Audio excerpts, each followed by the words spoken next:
Hi, I'm Dan Hilton, Research Manager with HousingLink, and welcome to a rental housing brief webinar, this one on HousingLink rent data. HousingLink is a Minneapolis-based nonprofit with a mission of improving people's lives through information expanding their affordable rental choices.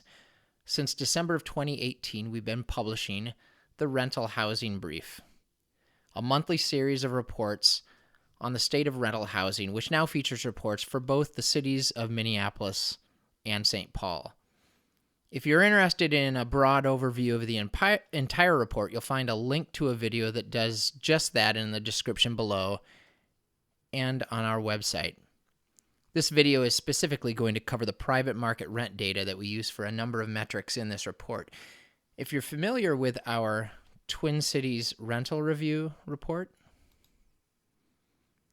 that we've published on a quarterly basis since late 2011, this is the same data, just used a little differently for that report series. For purposes of the discussion today, we're just looking at the Minneapolis version of the Rental Housing Brief report. But just note that everything I cover pertains to the same data in the St. Paul report, as well as anywhere else HousingLink may publish private market rent data. So if you're watching this webinar, you're aware that rising rents are a major concern for renters, obviously, but also for affordable housing advocates and practitioners who need to be aware of how rents are trending and where to help respond to the crisis most effectively. And there are a number of sources out there that track rents, from the American Community Survey to local reporting done by market analysis firms. HousingLink also tracks rent on an ongoing basis, and I'm going to cover three aspects of our data that differentiate us from other sources that track rents in the Twin Cities.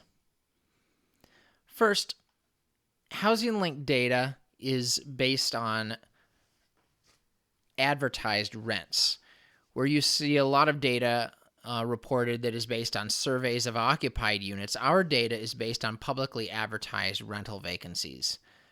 Now, advertised rents often go back on the market at a higher rent amount than when they were last occupied, and often, especially these days, new units going up are luxury class. And both of these types of instances where rents go up are represented in the data we capture.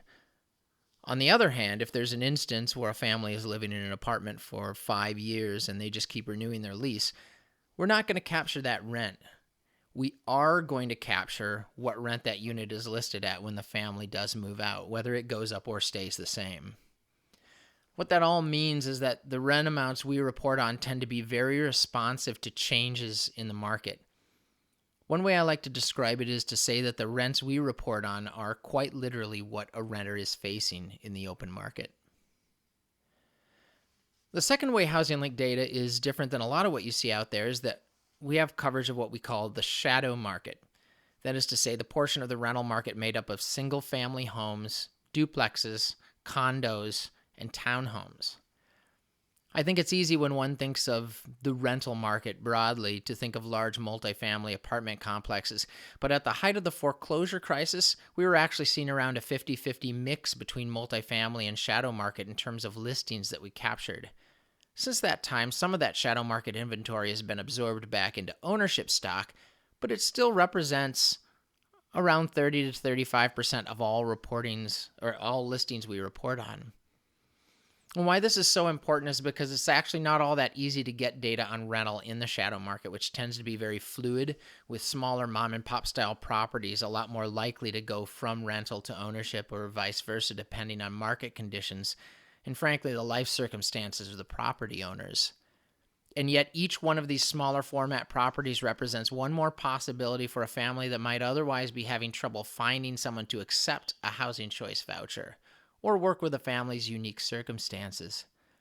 And in some communities, there's just an outright lack of traditional large multifamily complexes, and a single-family rental might represent the only opportunity to live in a school district of choice or near a renter's employer.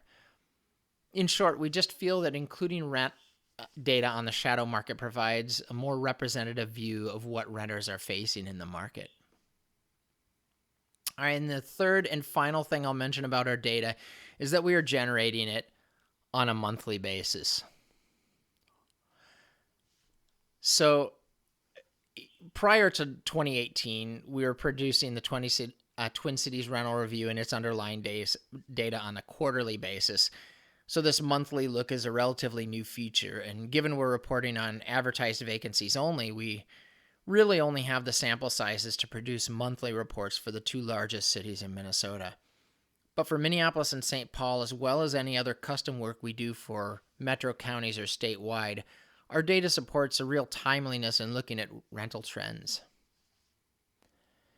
If you are still here with me at the end, thanks so much for your interest in HousingLink.